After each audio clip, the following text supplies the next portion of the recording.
What's up, everyone? This is Landry here with another episode of Cheeseheadz Weekly. This is episode 33, according to my knowledge, and yeah, we're really rolling right now with the show, getting the episodes out. I guess you could say. I feel a little bit underprepared for yeah, sorry, this is actually episode 34.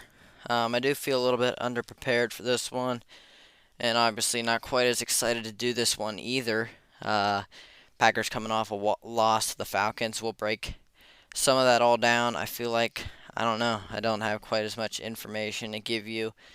Um, but I did watch a good portion of the game, and I'll give you what I saw from that, and we'll go from there. So to start with, we have the Q&A and the polls on Spotify.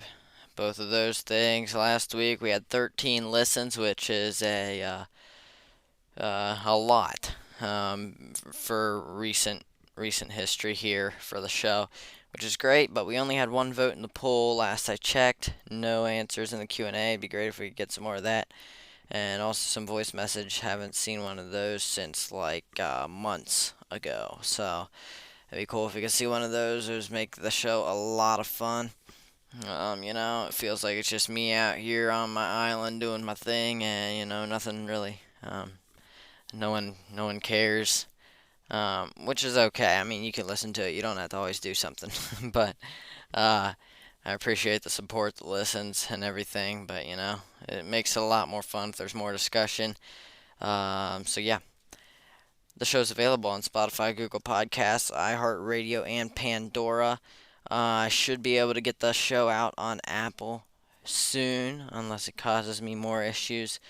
There's a link in the description to send in a voice message. The link is in every episode, on every platform, in the description at least, and you can send in a question, disagreement, agreement, topics you want to see in the future. That would always be great.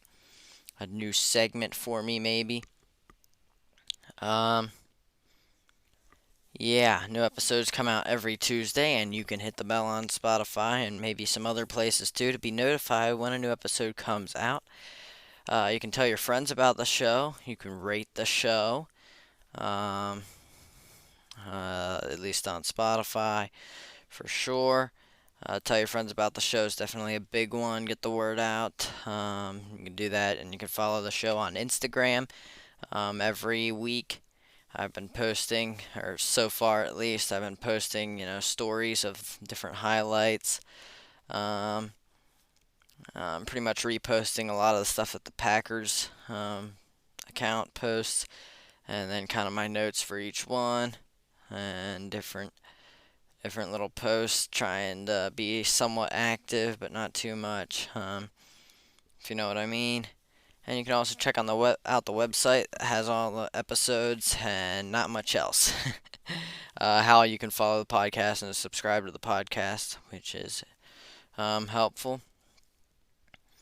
So let's get into the breakdown, I guess.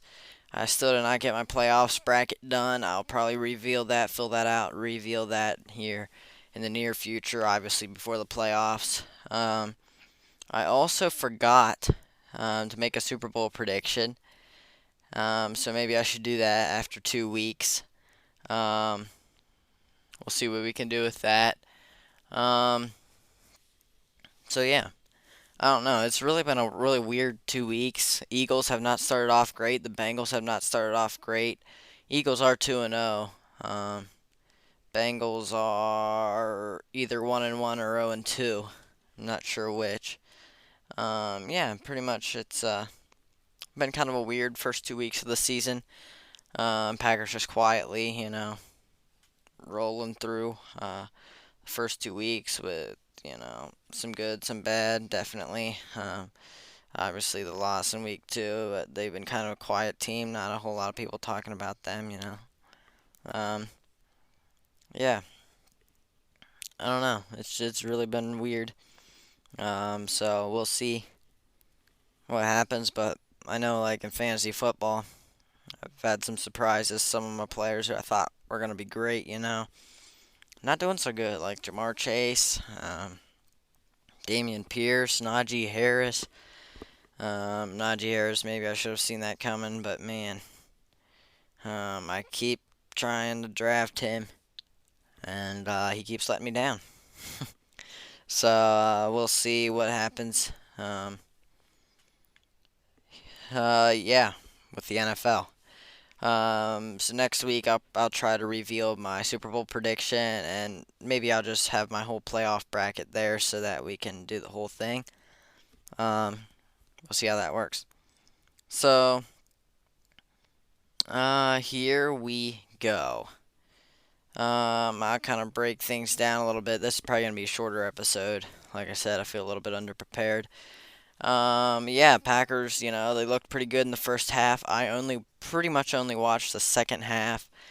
Um, Watched a few of the highlights in the first half. First half, from what I've heard, was pretty good. Packers, they were leading 10-9 going into the half. Off a few missed opportunities on offense, but I mean, that's to be expected. Um, Defense did pretty well. Obviously held them to 9 points in the first half. That's not bad. Second half is where things kind of fell apart. Started off okay. I believe um, Jordan Love. They went right down the field. They with two scoring drives. I believe it was probably the first two drives of the half. And the fourth quarter is really when things went south. Uh, yeah, they pretty much the offense started, really stalling. They kind of got stalled on offense. Jordan Love threw a near pick at one point. Should have been a pick. Kind of was dropped. Yeah, really just not great play. Some missed opportunities. He had an underthrown ball to Romeo Dobbs, which was called pass interference, but I would have liked to see him put that, a little bit more ahead of Dobbs, complete that pass, which maybe he wouldn't have been able to. I don't know. Like I said, it was pass interference. Um, that wasn't exactly a missed opportunity because of the pass interference, but different things like that. And then the defense, they ended up on the field a lot with the Packers not being able to do anything offensively. The Falcons just ran over them with B. John Robinson. Their run defense was just shredded. By the end of the game, they couldn't stop anything. They were getting wore down. They just wore them down with the run. Yeah, it just was not great. And then to put things on top of that, Aaron Jones and Watson were both not on the field. David Bakhtiari had some swelling in his knee. They held him out as well, which I mean you can expect some of that throughout the season. That's just comes with the territory. When he's on the field, he is really good though, even without ever practicing and occasionally missing a game. Um, yeah, and then you had Elton Jenkins get hurt, so that was a big hit to the offensive line. I'm not actually sure who would have replaced. Um, yeah, I'm not sure who replaced Jenkins at left guard. It's possible Tom moved in. I should really know this. It's possible Tom moved in and Nyman started there at right tackle, and Rasheed Walker was in at left tackle, I believe, for David Bakhtiari. Whatever the case, yeah, it was not great. The blocking wasn't very good. And the Packers couldn't really get anything going on the ground. Couldn't stop the run. That was a big issue. But yeah, I think the defense definitely played well. Forced a turnover in the first half, but yeah, just couldn't make a stop. And I've seen a lot of people hating on Joe Barry after this one. Now, to be fair, some of this is on Joe Barry. Some of this is on the defense. But I think a lot of this is also on the offense and on Jordan Love.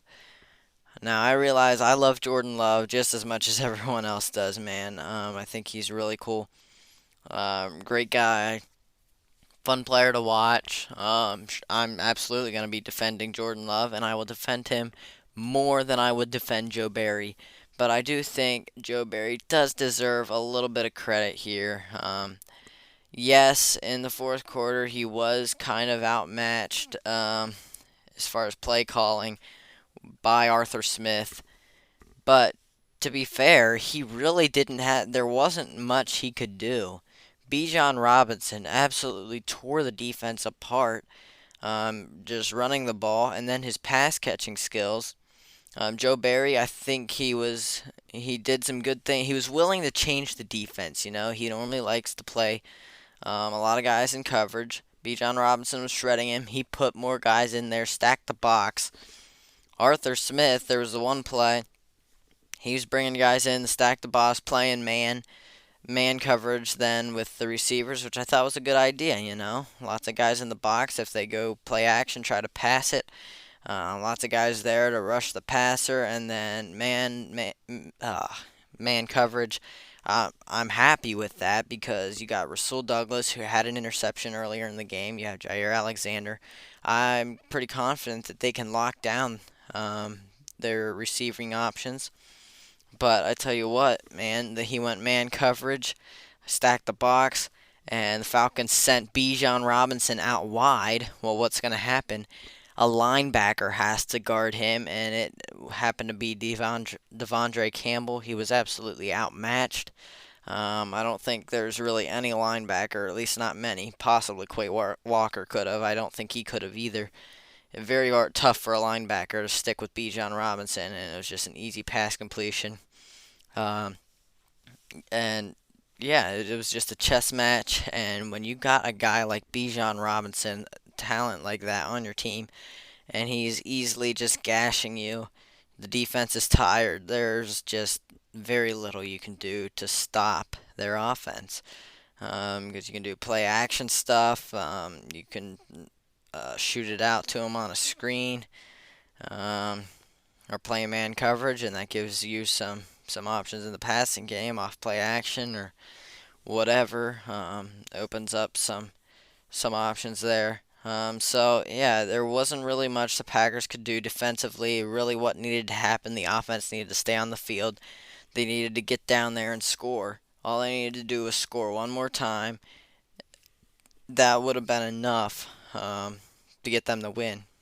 As it happened, it was not enough to get them to win what they did, and the defense got shredded as a result. Joe Barry has been called out. I noticed the Packers defense played well against the Bears. You know, everyone's like, oh, man. No one really said a whole lot. No, at least not from what I've seen on social media or anything. But, like, you know, people are thinking, oh, well, Joe Barry defense was great in week one. Not a whole lot of credit given to Joe Barry. As soon as he has one bad game, man, everyone's all over him. I really credit him. He was changing the defense around, okay? He was doing all he could to stop Bijan Robinson. There was really just nothing he could do. The guys were worn out. They were missing tackles. Bijan Robinson is really good, by the way, in case you didn't know. And, yeah, it was just really tough to do anything defensively, especially in that fourth quarter with the momentum shifting to the Falcons and the Packers not being able to generate anything on offense. So enough about that. Let's go to our standouts here. My three best players on offense, three on defense. We'll start with the offense. Number one, wide receiver Jayden Reed, rookie. He scored his first career touchdown in the first half and then scored again in the second half on a beauty. Yep, really nice game by Jayden Reed. He caught 4 passes, scored 2 touchdowns, and only ran 18 routes, believe it or not. Really awesome game by Jayden Reed. He's gaining momentum. He's been flashing. He's going to be a big part of the offense here, throughout the season. Number 2 on the list. I don't know. It's kind of tough to know where to go here. I'm going to go wide receiver Dontavian Wicks. And Dontavian Wicks caught caught two passes and scored a touchdown and forced two missed tackles on 16 routes run. Very nice day. Had his first career touchdown as well, also in the second half. Um, and yeah, a really nice play to break the tackle to get into the end zone there. I was really, yeah, he had me making some noise on that touchdown play. Great play by Dontavian Wicks, and this performance should get him more time on the field. He's going to be a really good football player for this Green Bay offense. Very impactful. Um, to be honest, the first two I'm just kind of going down the list of best graded by PFF. I could go down and say Josh Myers, man. Josh Myers was really good, solid as a pass blocker and run blocker over 48 snaps. Um, but I guess I will. I don't know. I could go Jordan Love here too, but he kind of fell apart in the fourth quarter. Although the whole offense kind of did as a whole. It's kind of hard to know. I don't have a guy that really stands out here for the number 3 spot. I guess I'll go Josh Myers just because this is just the top 3 PFF graded offensive players. But I'm going to go with him because he's an offensive lineman. They don't get a lot of love, and, people have been wanting Josh Myers to be replaced. I was one of them, I will say that. Um, but, yeah, it's nice game from Josh Myers. It'd be great if he could keep that up. I'm not so sure he will. He's been very inconsistent as a starter at center, but we'll see what happens. On the defensive side of the ball, number 1, we're going to say Quay Walker. He built on his last week's performance. Second-year linebacker out of Georgia. He's showing some development. I'm excited for him. He was flying around the field. Had 11 solo tackles, 8 assisted. He had 4 pressures, 1 QB hit, 4 stops, a pass breakup, and the pass breakup one should have been intercepted too. Could have had the second interception in as many weeks. Did not ever miss a tackle. That is great. Earned the team's top tackling grade. And everyone, Bijan Robinson's a very slippery guy, and Quay Walker did not miss a single tackle. Big stuff for Quay. I'm very excited for him moving forward. Number 2 on the list is Kenny Clark. This guy was all over the place. Big stuff from Big Kenny up front. It was in Ritter's face on the interception by Rasul. Yeah, he was big time like normal, and yeah, if he has some guys to step up like Devontae Wyatt, T.J. Slayton to get up there, Colby Wood and Carl Brooks even to step up, help him out, taking on blocks and, in the run game, pass game, whatever it is, to let him just to be able to cut him loose. Watch out, because this guy is a really great player on the Packers defensive front. One of the best in the league right now. Number 3, I'm gonna say Preston Smith. He was pretty solid. He had 3 hurries, 1 QB hit, 3 run stops. Had a strong coverage grade, so he did a little bit of everything. Was pretty good about everything he did. It's a nice game by the veteran Preston Smith. He's been solid, quietly producing and being an anchor at outside linebacker here. And they have a lot of depth at this position. Justin Hollins and Lucas Van Ness were also graded very highly, number 2 and 3, and their highest graded defensive players. Yeah, very deep there. And of course, they have Rashawn Gary, in case you didn't remember, and J.J. Enigbari, really, really deep at the outside linebacker position. Let's yeah, that's it for my standouts, players of the game. As far as players that didn't do good, I could go down here. Apparently, Royce Newman played. I guess Newman came in at left guard. That surprises me a little bit. I'm very surprised he came in. Was not good at run blocking, but he didn't give up a pressure, which is, almost surprising there for Newman. Yeah, Colby Wooden, Devontae Wyatt, and Carl Brooks had the three worst grades on defense, and that's not great. That's not what you want to see. That was really what I was a little bit um, worried about on this defensive line. And if you look, Colby Wooden had a hurry, but he missed a tackle and was horrible against the run. Wyatt had a stop, 3 hurries, but was also terrible against the run. Brooks didn't have a pressure, over 11 pass rushing snaps, below average against the run. Darnell Savage was in there too. He missed 2 tackles. Enagbari is in there. He missed a tackle, was ineffective as a rusher. Really bad run defense grades. And it starts with those three on top.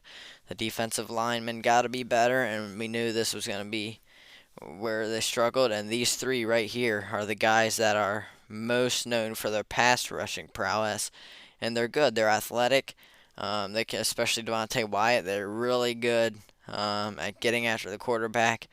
But I think Colby Wooden's probably the weakest link here, and he was probably the worst against the run on this defensive line.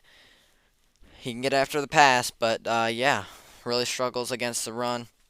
Um, as I thought maybe Wyatt and Brooks would as well. And so, yeah, against good running backs, the Packers struggle. So that's going to be a point of emphasis. They're going to need to get better at that if they want to beat some of these teams with, good running games. Um, yeah, that's my main takeaways.